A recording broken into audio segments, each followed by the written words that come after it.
Good afternoon students. आज हम पढ़ेंगे क्लास 5th का ईवीएस, जिसमें आपका चैप्टर फर्स्ट है माय फैमिली। आप जानते हैं, हम सभी जानते हैं, हम लोग फैमिली के साथ रहते हैं, क्योंकि जो इंसान है वो अकेला नहीं रह सकता है, वो एक सामाजिक प्राणी है। ठीक है, तो हम सभी की एक फैमिली होती है और हम सभी फैमिली में रहते हैं। और ये जो परिवार है ये हमें बहुत तरीके से प्रभावित करता है। जैसे हमारी फीलिंग्स हुई, इमोशंस, हमारी पसंद नापसंद, इन सब चीज़ों को काफ़ी हद तक हमारी फैमिली जो है प्रभावित करती है। और ये हमारी पसंद नापसंद का भी एक बहुत ज़्यादा प्रभावित करती है फैमिली हमारी।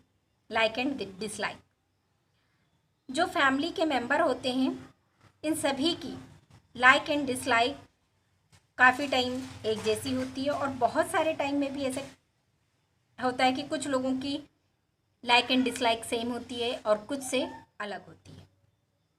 भले ही हमारे परिवार का सभी लोगों को, जब हम एक परिवार में रहते हैं तो माहौल एक जैसा रहता है, लेकिन उसमें किसी की पसंद अलग होती है, किसी की नापसंद अलग होती है। कोई कुछ खाना पसंद करता है, कोई कुछ खाना पसंद करता है।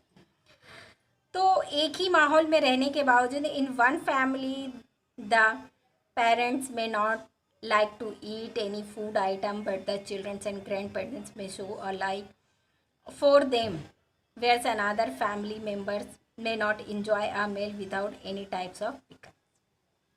क्या होता है, जब हम एक साथ रहते हैं तो किसी के अगर पेरेंट्स को कोई चीज़ पसंद और नापसंद है, मगर उनके बच्चे और उनके मम्मी पापा को कोई चीज़, वही चीज़ जो उनको नापसंद है उनको पसंद होगी।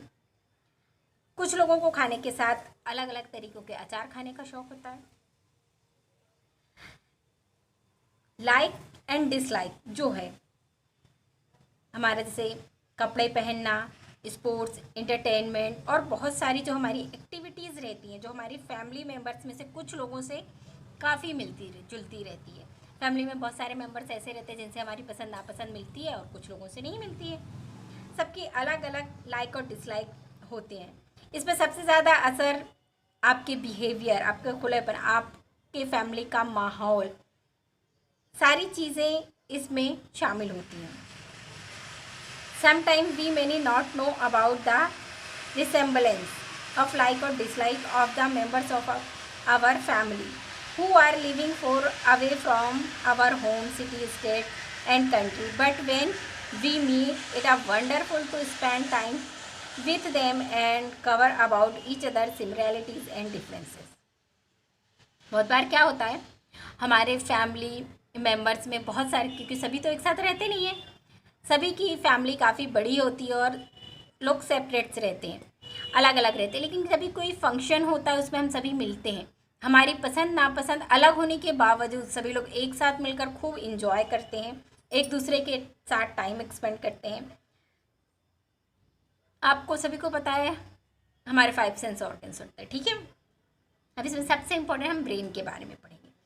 अब ब्रेन के जरिए हमें कैसे संदेश मिलता है, तो चलिए देखिए। जो सेंस ऑर्गन्स रहते हैं वो सबसे पहले किसी चीज़ को फील करते हैं, फिर सेंसरी नर्व्स को मैसेज सेंड करते हैं, फिर ब्रेन उस मैसेज को पढ़ता है, फिर मोटर नर्व्स को वो सेंड करता है, और उसके बाद जो हमारे अदर बॉडी पार्ट्स हैं वो उस मैसेज के अकॉर्डिंग बिहेव करते हैं। ठीक है, माइंड को, हमारा जो दिमाग है उसे इसी तरह से मैसेज पहुंचता है।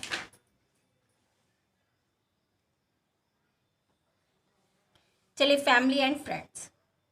हमारे फैमिली मेंबर्स और फ्रेंड्स का भी हमारे लाइफ में काफ़ी असर होता है। जैसे कि अगर किसी के फैमिली में पेरेंट्स उनके अगर आर्टिस्ट हैं, तो जो बच्चा है उसका भी आर्ट्स की ओर ज़्यादा झुकाव रहता है नॉर्मली।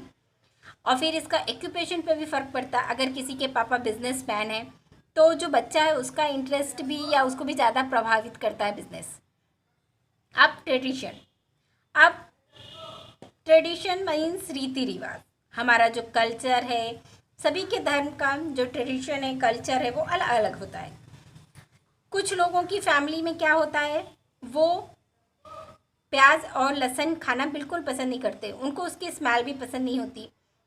उसी तरह जब उस परिवार में कोई बच्चा जन्म लेता है तो वो उसी के अकॉर्डिंग चलता है, उसे भी वो ट्रेडिशनल फॉलो करने पड़ते हैं और उसे भी वो चीज़ें पसंद नहीं आती। और यही ट्रेडिशन जो बच्चा सीखता है वो अपने आने वाली पीढ़ी को देता है। अब कुछ फैमिली ऐसी भी हैं जहाँ पे लहसुन और प्याज खाया जाता है, वहाँ की फैमिली के बच्चों को उसका टेस्ट और इसकी स्मेल अच्छी लगती है। अब आते हैं मूड के ऊपर।